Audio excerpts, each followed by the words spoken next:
आज जो क्वेश्चन हम डिस्कस करेंगे that is what are meta directing groups. Meta directing groups या पूछा जाता है what are meta directing groups in benzene. Specifically साथ बेंजीन नहीं लिखा जाता क्योंकि जब भी डायरेक्शन की बात आती है आर्थो मेटा एंड पैरा तो ये बेंजीन में ही प्रेजेंट होती हैं, या बेंजीन का कोई डेरिवेटिव हो सकता है जैसे टैलोइन, नाइट्रोबेंजीन, लेकिन वो बेंजीन ही होगी हमारे पास बेसिक मॉलिक्यूल। तो हमने इससे पहले आर्थो पैरा को डिस्कस किया, हमने बहुत डिटेल में डिस्कस किया कि हमारे पास मोनो सब्स्टिट्यूशन जब होती है तो बेंजीन में ओरिएंटेशन क्रिएट हो जाती है। ये आपके पास आती है डाई सब्स्टिट्यूशन में, तो हम यहाँ पर लिखेंगे डाई सब्स्टिट्यूशन। अब डाई सब्स्टिट्यूशन सबसे पहले तो होता क्या है। डाई सब्स्टिट्यूशन हमारे पास ये है benzene ring, carbon number 1, carbon number 2, carbon number 3, carbon number 4, carbon number 5 and carbon number 6। अब ये जो बेंजीन के यहाँ पर 6 कार्बन्स हैं, ये हमेशा कहा जाता है ऑल 6 कार्बन्स आर इक्वल। ये 6 कार्बन जो हैं हमारे पास ये इक्वल हैं, सेम है, कोई भी यहाँ पर डिफरेंस नहीं है। यहाँ पर अगर कोई भी ये CH3 है मिथाइल ग्रुप, इसने आके यहाँ पर अटैच होना है, तो अटैच होना मतलब सब्स्टिट्यूएंट इसने बनना है, तो ये अभी एक सब्स्टिट्यूएंट लगेगा, तो इसको मैं कहूँगी मोनो सब्स्टिट्यूशन। मोनो का मतलब होता है 1, तो ये मोनो सब्स्टिट्यूशन यहाँ पर हो रही है। ऑल 6 कार्बन्स आर इक्वल, तो ये मिथाइल ग्रुप आके किसी भी एक कार्बन पे यहाँ पर अटैच हो सकता है। तो अगर ये मिथाइल ग्रुप आके इस तरह से बेंजीन के साथ अटैच होता है यहाँ पर, now all 6 carbons are not equivalent. अब यहाँ पर आ गया है बहुत ज़्यादा डिफरेंस हमारे पास क्या होता है। अब पहली बात तो जिस कार्बन पे आके मोनो सब्स्टिट्यूशन हुई है, मतलब मॉलिक्यूल अटैच हुआ है, अब वो हमारे पास हो जाएगा 1। क्लियर।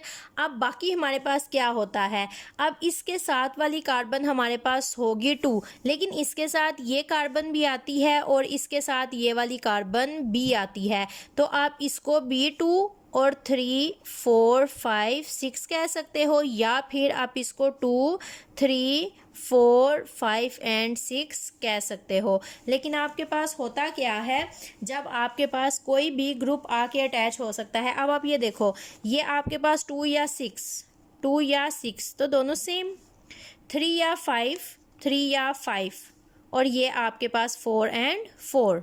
तो आप देख रहे हो आपके पास क्या है, ये जो 2 साइड्स हैं ये आपके पास हैं इक्वल, ये जो 2 साइड्स हैं ये आपके पास हैं इक्वल, और ये जो एक साइड है ये एक तो इक्वल नहीं, कंपैरिजन नहीं होता, 2 में कंपैरिजन होता है, तो ये दोनों आपके पास हैं इक्वल। अब होता क्या है, जब आपके पास इस तरह से आके सब्स्टिट्यूशन होती है मोनो सब्स्टिट्यूशन, यहाँ पर आपके पास आके मोनो सब्स्टिट्यूशन हुई है, तो इसके साथ वाला ये भी 2 हो सकता है, ये भी 2, तो ये जो 2 साइड आपके पास यहाँ पर प्रेजेंट होती हैं इनको कहा जाता है आर्थो और डिनोट किया जाता है O से। क्लियर। अब ये देख रहे हैं आप 3, 5, 3, 5, ये जो 2 साइड्स होती हैं इनको कहा जाता है मेटा और इनको डिनोट किया जाता है M से, और ये जो एक साइड है इसको कहा जाता है पैरा और इसको डिनोट किया जाता है P से। क्लियर। अब आपके पास होता क्या है, यहाँ पर ये कार्बन नंबर 1 जहाँ पर मोनो सब्स्टिट्यूशन हुई है, तो बाकी ये जो 5 कार्बन होती हैं इन सब का 20% होता है टोटल 100% में, तो आर्थो एक 20 ये, तो 40% इसका होता है, 40% इसका होता है और 20% आपके पास होता है पैरा का। अब आपके पास क्या होना है, जब भी डाई सब्स्टिट्यूशन होनी है, तो डाई सब्स्टिट्यूशन होने के लिए 3 पोजीशन होती हैं, या तो वो आर्थो पोजीशन पे होगी, या वो मेटा पोजीशन पे होगी, या फिर वो आपके पास होगी पैरा पोजीशन पे। अब जिस तरह से अगर हम इनका नेम लिखते हैं, तो ये देखें, अगर मैं इसका नेम लिखूं तो ये तो सिंपल मेरे पास हो गई मिथाइल बेंजीन। क्लियर। अब यहाँ पर अगर एक और मिथाइल आता है और वो आके आर्थो पोजीशन पे अटैच हो जाए,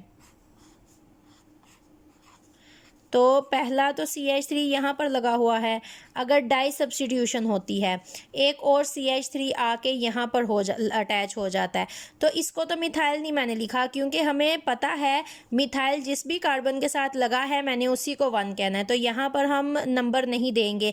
लेकिन अब जब 2 यहाँ पर मिथाइल लगे हैं तो एक को तो चलो हमने 1 कह दिया, तो दूसरा मिथाइल किस कार्बन पे अटैच है ये हमें नहीं पता होगा, तो इसको हम 1 कहेंगे। तो इस टाइम हम इसको 2 नहीं कह सकते, इस टाइम हमने इसको 2 कहना है, क्योंकि यहाँ पर सब्स्टिट्यूएंट है और जब भी नंबरिंग की जाती है हमेशा सब्स्टिट्यूएंट्स को प्रेफरेंस दी जाती है, उनको छोटे से छोटे नंबर दिए जाते हैं। तो 2, 3, 4, 5 एंड 6। तो अब जब यहाँ पर नेमिंग होगी यहाँ पर मेरे पास आएगा 1। जब 2 नंबर्स को एक दूसरे से अलग किया जाता है तो कामा लगाया जाता है, और नंबर और अल्फ़ाबेट के दरमियान हमेशा ये छोटा हाइफन, या फिर नहीं भी लगाना चाहो तो इट्स ओके। तो ये आपके पास आता है 1, 2, 2 मिथाइल हैं, डाई मिथाइल बेंजीन। और अगर आपको ये लंबा लग रहा है, आपने आसान नाम लिखना है, तो आप सिंपल लिख सकते हो।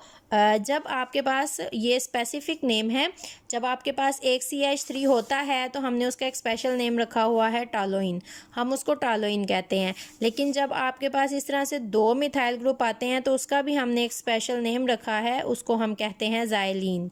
दिस इज़ नॉट, ये X है लेकिन इसको जब प्रोनाउंसिएशन होती है तो X को Z कहा जाता है, और ये आपके पास बन जाता है ज़ाइलीन। तो आपको पता है कि आपके पास जब भी 2 मिथाइल होंगे तो वो ज़ाइलीन होगा, और आपने यहाँ पर अगर लिखा है O तो इसका मतलब है कि जो मिथाइल ग्रुप है वो आर्थो पोजीशन पे प्रेजेंट है। क्लियर? तो जब आप इसको ड्रा करोगे तो आपको पता होगा कि ये जो एक मिथाइल पहले को तो हमने 1 कह दिया, आर्थो अगर साथ लिखा है तो इसका मतलब वो आर्थो पोजीशन पे है। नेक्स्ट भी ड्रा करते हैं तो आपको ज़्यादा अच्छी समझ आएगी। अब ये देखें, अगर इस तरह से मेरे पास है टालोइन, यहाँ पर अटैच है CH3, और जो दूसरा CH3 है वो अटैच है यहाँ पर इस पोजीशन पे, तो दिस विल 1, 2, 3, 4, 5 एंड 6। आप यहाँ से नंबरिंग स्टार्ट नहीं करोगे, अगर यहाँ से करोगे तो 1, 2, 3, 4, 5, इसको 5 नंबर मिलेगा, that is very greater as compare to 3, तो सो आप इसको 3 नंबर अलाट करोगे। अब ये देखो, अगर आप इसका नेम इस तरह से लिखना चाहो तो you can write it 1, 3 di methyl benzene. लेकिन अगर आपने सिंपल लिखना है तो ये आर्थो पोजीशन थी, ये वाली मेटा पोजीशन थी, this will be Meta xylene, that is easy as compared to this bigger name। और थर्ड पोजीशन हमारे पास इस तरह से है, अगर आपके पास इस तरह से गिवन है टालोइन CH3 और सेकेंड सब्स्टिट्यूशन है यहाँ पर, जब 2 मिथाइल ग्रुप हैं, दिस इज़ ज़ाइलीन, आपने लिखा ज़ाइलीन और ये अटैच है यहाँ पर पैरा पोजीशन पे। या फिर you can say it 1, 2, 3, 4, 5 and 6। No, you can start numbering on any position, 1, 2, 3, 4, 1, 2, 3, 4, जहाँ से भी करोगे this methyl will be allotted as the number 4, so you can start your numbering from anywhere, there will be no problem, and it will be 1, 4 dimethyl benzene. This is disubstitution. Orientation जो हमने अभी तक की सारी discuss की है वो हमारे पास ये है कि हमारे पास बेंजीन में जब मोनो सब्स्टिट्यूशन होती है और यहाँ पर कोई ग्रुप अटैच होता है, फॉर एग्जांपल अगर यहाँ पर ग्रुप अटैच हो गया है NO2, तो इसकी वजह से यहाँ पर 3 पोजीशंस क्रिएट होंगी जिनको हम कहते हैं आर्थो, इनको कहते हैं मेटा और इसको कहते हैं पैरा। ये भी मेटा और ये भी 20 सबका 20% होता है, तो कंबाइनली आर्थो का 40, मेटा का 40 और पैरा का हमारे पास हो जाता है 20%। अब हमने इससे पहले आर्थो और पैरा अट्रैक्शन को पढ़ा और हमने कहा कि जब भी बेंजीन के ऊपर कोई इलेक्ट्रॉन डोनेटिंग ग्रुप अटैच हो जाएंगे तो हमारे पास क्या होगा, इलेक्ट्रॉन अंदर की तरफ मूव करना शुरू करेंगे और आर्थो और पैरा इलेक्ट्रॉन रिच सेंटर बन जाएंगे, जिसकी वजह से यहाँ पर हमारे पास होगी सब्स्टिट्यूशन, जिसे हम डाई सब्स्टिट्यूशन कहते हैं। अब हमारे पास मेटा डायरेक्शन क्या होती है, हमारे पास होते हैं इलेक्ट्रॉन विद ड्राइंग ग्रुप्स। अब ये इलेक्ट्रॉन विद ड्राइंग ग्रुप्स कौन कौन से होते हैं? विथड्राइंग के नेम से ही आपको पता चल जाएगा। विथड्रा का मतलब होता है ले लेना, निकाल देना। अब इलेक्ट्रॉन विथड्राइंग ग्रुप्स वो हैं, इलेक्ट्रॉन विथड्रा करना, इलेक्ट्रॉन लेना। तो इलेक्ट्रॉन कौन लेते हैं? जो कि खुद इलेक्ट्रॉन पुअर सेंटर होते हैं, जिनके पास इलेक्ट्रॉन्स की बहुत ज़्यादा कमी होती है। इलेक्ट्रॉन्स की जिनके पास बहुत ज़्यादा कमी होगी उनके ऊपर ज़्यादातर प्रेजेंट होंगे positive charges. Positive charges indication करते हैं कि इनके पास इलेक्ट्रॉन्स की कमी है।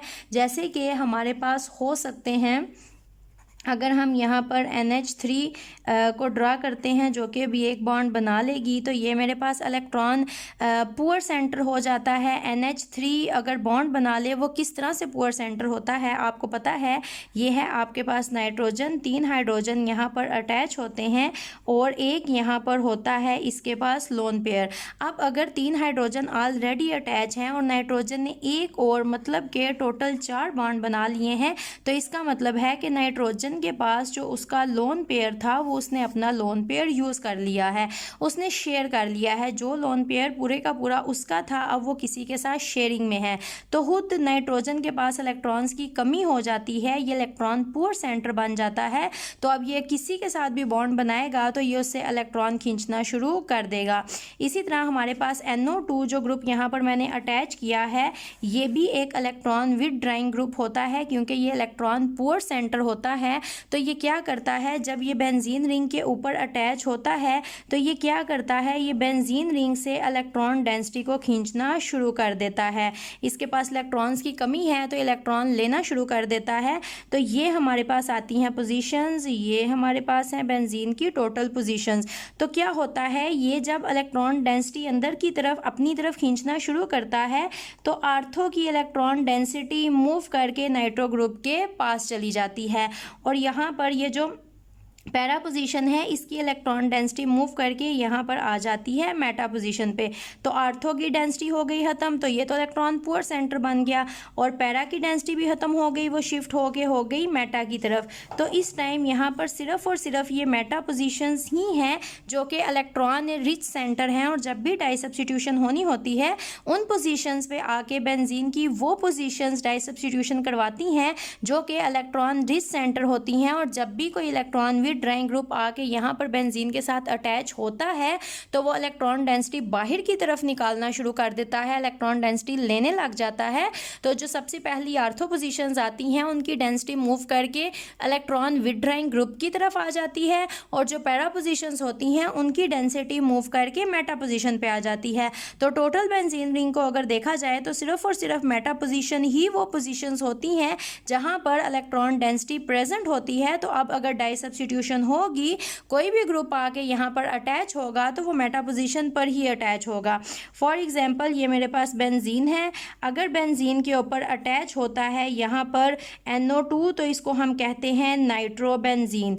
ये मेरे पास नाइट्रोबेंजीन है। जब भी आपने पेपर करना है, क्वेश्चन इनको अटेम्प्ट करना है, तो आपने साथ साथ इनके नेम ज़रूर लिखने होते हैं। और अगर इसकी भी मैं नाइट्रेशन करवाती हूँ, इसका रिएक्शन होगा HNO3 के साथ यहाँ पर H2SO4 प्रेजेंट होगा। और अब मेरे पास यहाँ पर सिर्फ और सिर्फ मेटा पोजीशन है, तो जो यहाँ पर मेरे पास डाई सब्स्टिट्यूशन होगी यहाँ पर नाइट्रो पेरेंट के तौर पे, और यहाँ पर मेरे पास आके नाइट्रो ग्रुप अटैच हो जाएगा। ये दो मेटा पोजीशन है और इन दोनों मेटा पोजीशंस पे यहाँ पर नाइट्रो ग्रुप आके अटैच हो जाएंगे। और जब हम इसका नेम लिखेंगे तो इसका नेम या तो आप इसको कह सकते हो मेटा नाइट्रोबेंजीन में आपके पास मेटा पोजीशंस पर ही नाइट्रो ग्रुप अटैच होंगे।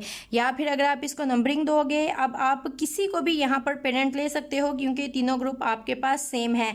अगर आप इसको लेते हो पेरेंट तो 1 2 3 4 5 1 2 3 4 5 और ये आपके पास आ जाए। इसको अगर आप 1 कहते हो तो ये 2 3 4 5 एंड 6 आ जाएगा। अगर आप इसको 1 कहते हो तो 2 3 पे ही आपको हमेशा यहाँ पर सब्स्टिट्यूशन मिलेगी। किसी को भी अगर आप पेरेंट लेके 1 लेते हो तो आपको जो सेकंड नाइट्रो ग्रुप है वो 3 पर ही मिलेगा। तो 1 का तो आपने नहीं लिखना होता नेम। आपने अगर इसको कहा है 1 2 3 4 5 एंड 6, तो ये देखें 3 5 डाई नाइट्रो बेंजीन। या फिर आप इस तरह से भी नहीं कहोगे, आप इसको कहोगे 1,3,5 ट्राई नाइट्रोबेंजीन। इस तरह से इसका नेम आएगा 1,3,5 ट्राई नाइट्रोबेंजीन। क्योंकि 2 दफ़ा आप नाइट्रो नहीं लिखोगे तो आप तीनों पोजीशंस पे बता दोगे कि आपके पास नाइट्रो ग्रुप अटैच हैं। या आपके पास होती है मेटा डायरेक्शन। हमारे पास क्या है मेटा डायरेक्शन में, हमारे पास बेंजीन के ऊपर जब मोनो सब्स्टिट्यूशन होती है तो हमारे पास 2 तरह के ग्रुप्स अटैच हो सकते हैं, या तो इलेक्ट्रॉन डोनेटिंग या फिर विथड्राइंग। जब भी आपके पास इलेक्ट्रॉन विथड्राइंग ग्रुप अटैच होते हैं तो वो बेंजीन रिंग से इलेक्ट्रॉन डेंसिटी को बाहर की तरफ पुल करना शुरू कर देते हैं, जिसकी वजह से जो आर्थो पोजीशंस होती हैं उनकी डेंसिटी मूव करके जो मोनो सब्स्टिट्यूशन में ग्रुप लगा है उसको मिल जाती है, और जो हमारे पास पैरा पोजीशंस होती हैं वहाँ की डेंसिटी मूव करके मेटा पोजीशन पे आ जाती है। तो बेंजीन रिंग के जो हमारे पास नीचे 5 साइड्स हैं, आर्थो, मेटा और पैरा, तो वहाँ पर सिर्फ मेटा पोजीशंस ही ऐसी पोजीशंस होती हैं जहाँ पर इलेक्ट्रॉन डेंसिटी प्रेजेंट होती है, वो इलेक्ट्रॉन रिच सेंटर होते हैं, तो इसलिए डाई सब्स्टिट्यूशन हमारे पास वहीं पर होगी।